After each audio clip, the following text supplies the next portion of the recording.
அதே போல நம்முடைய பொதுச் செயலாளர் மட்டுமல்ல, பொதுச் செயலாளர் அறிவிச்சு ஆசி தெரிவிச்சிட்டார்.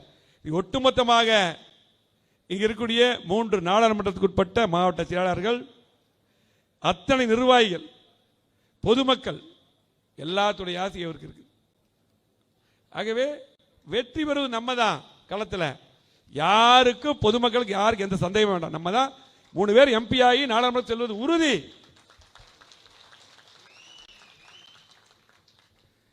களத்தில் இருக்கக்கூடிய வேட்பாளர்கள்லாம் நமக்கு ஒரு தூசு, அவங்கெல்லாம் பக்கத்திலே வர முடியாது.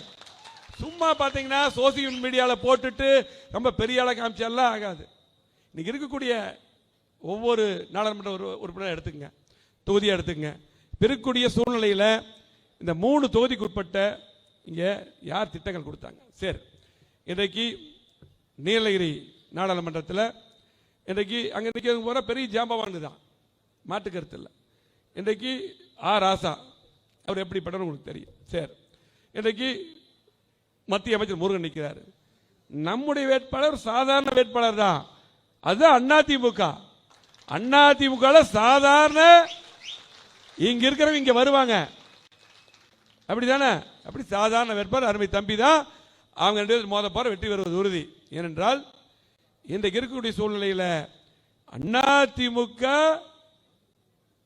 வலுவான கட்சி, அதிக திட்டங்கள் தந்த கட்சி, உறுதியாக வெற்றி பெறுவது உறுதி. ஆகவே கவலை இல்லை, அருமை தம்பி கண்டிப்பாக எம்பி ஆயிடுவார், நாடாளுமன்றத்துக்கு போவார். உட்காருங்க.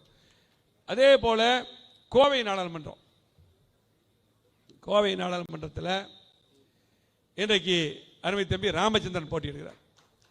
எழுத்து போட்டி போடுறது யாரு? கணபதி ராஜ்குமார். ஏங்க அந்த கட்சி போட்டி நமக்கு யாருக்கு அதைத்தானே பார்க்கணும். அப்புறம் அதுக்கு 3வது போய்க்கலாங்க. போட்டிக்கு ஃபர்ஸ்ட் போவோம்.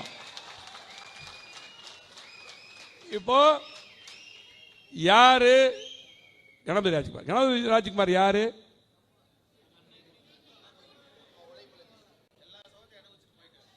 நம்ம புரட்சித்துறை அம்மா அவர்கள் இன்னைக்கு மேயருக்கு வாய்ப்பு கொடுத்து, மாவட்ட செயலாளருக்கு வாய்ப்பு கொடுத்து, அதுக்கு மேலே சேமா வேலுச்சாமி இருக்கும்போது மண்டல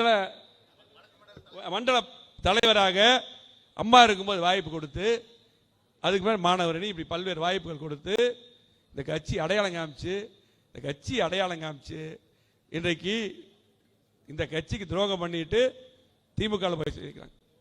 திமுக எல்லாம் இங்க கோயம்புத்தூர்ல ஆளை இல்ல போல் இருக்கு, அதான் சூழ்நிலை போல் இருக்குல்ல.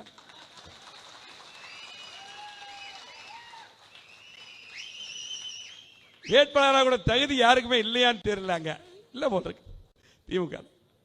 ஆகவே இன்றைக்கு நம்முடைய தொண்டர்கள் இன்றைக்கு விட்டுருவாங்களா? அதிகமா வெறியோட வேலை செய்வாங்க. இத்தனை வாய்ப்பு கொடுத்து, சரி அது கரெக்ட். அவர் நம்ம ராமச்சந்திரன் கூட பக்கத்தில் வர முடியுமா? ஆகவே ஒரு கொள்கை இல்லாதவங்க, அதே விசுவாசம் இல்லாதவங்க. ஆகவே இன்னைக்கு திமுக அதிமுக போட்டி, அதுல வேட்பாளர் அங்க ஒண்ணு இல்ல, டம்மி இல்லையா? இதான் சொல்லல. சரி, அடுத்தது எடுத்துங்க. யாரு? இன்னைக்கு அண்ணாமலை நிற்கிறார். அண்ணாமலை அவரு கரூர்ல ஏன் நிக்கல? கரூர்ல போனவர் நின்னார், நம்ம கூட்டணியில் நின்னாரு. இன்னைக்கு அரூர்ல நிற்காம கோயம்புத்தூர் நிற்கிறார். கரூர் சொந்தூர், கோயம்புத்தூர் நிற்கிறார். சரி, பாரதிய ஜனதா கட்சி பொறுத்தளவுக்கு உங்களுக்கு எல்லாம் தெரியும். பாரதிய ஜனதா கட்சி நிறைய பேர் பார்த்தீங்கன்னா, நிறைய சோசியல் மீடியா அதெல்லாம் பார்த்துட்டு இன்னைக்கு வேற மாதிரி ஒரு சூழ்நிலை. போட்டி திமுக திமுக தான், அதெல்லாம் மாட்டுக்கருத்துல எல்லாம் நல்லா விவரமானவங்களுக்கு தெரியும். பாரதிய ஜனதா கட்சி உங்களுக்கு தெரியும் என்ன பர்சன்டேஜ் ஓட்டு இருக்குது. அவங்களுக்கு 4% ஓட்டு இருக்குது. சரி, இன்னும் அவங்க இன்னைக்கு அவங்க கூட சேர்ந்த கூட்டணி கட்சி இங்க யாராவது இருக்காங்களா? அந்த கட்சி கூட்டணி சேர்ந்திருக்கு. பாமக இங்க ஓட்டு இருக்குதா? ஓட்டு இருக்குதா?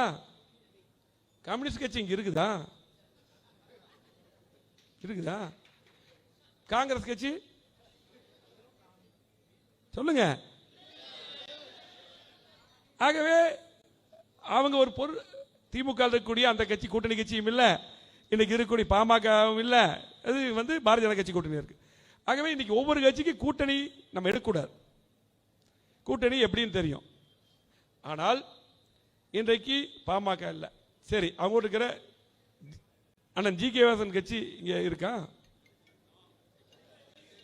சரி, அடுத்து யார் கூட்டணி? சரத்குமார். சரி, அதுக்கப்புறம் சொல்லுங்க.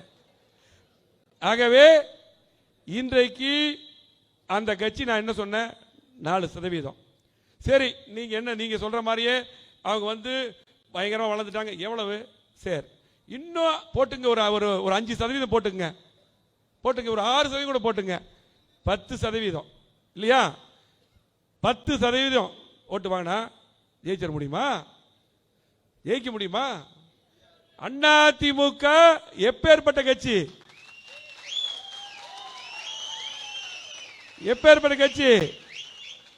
அதிமுக உலகத்திலே 7வது கட்சி, இந்தியாவில் பெரிய கட்சி. புரட்சி தலைவர் எம்ஜிஆர் அவர்கள் 17 லட்சம் உறுப்பினர்களை உருவாக்கினாங்க. புரட்சி தலைவர் அம்மா அவர்கள் 1.5 கோடி தொண்டர்களை உருவாக்கினாங்க. எடப்பாடி அவர்கள் 2 கோடி உறுப்பினர்களை உருவாக்கி அமைச்சிருக்காரு. இப்போ கிட்டத்தட்ட 33-34% உள்ள பெரிய கட்சி. நமக்கு அப்புறம் தான் திமுக, மற்ற கட்சி எல்லாம். நம்ம பெரிய கட்சிங்க, நம்முடைய தொண்டர்கள் பலம் நம்ம அதிகம். இது போ மக்கள் நம்ம கூட இருக்காங்க. கரெக்டா? தப்புனா தப்புன்னு சொல்லுங்க. இதுதான் தேர்தல் கணக்கு. சும்மா வாட்ஸ்அப்ல வீடியோல போட்டு விட்டு பெரிய அப்படி தலைவர் அப்படி காமிக்க, அதெல்லாம் வேலைக்கு ஆகாது. ஃபீல்டு அப்படித்தான். இதுதானே இங்க பூரா மூத்த தலைவர்கள் இருக்காங்க, எல்லாம் தெரியும், நிறைய தெரிஞ்சவங்க. இதுதானுங்க நமக்கு திமுக அதிமுக போட்டி. ஆகவே யாரும் கவலைப்பட வேண்டியதில்லை. நமக்கு ராமச்சந்திரனுடைய வெற்றி உறுதி. நாடாளுமன்றம் செல்வது உறுதி. பாதகம் செய்பவரை கண்டால் நாம் பயங்கொள்ளலாகாது பாப்பா. மோதி மிதித்து விடு பாப்பா, அவர் முகத்தில் உமிழ்ந்து விடு பாப்பா. அண்மை செய்திகளை உடனுக்குடன் தெரிந்து கொள்ள இணைந்திருங்கள் இயம்நாடு தொலைக்காட்சியுடன்.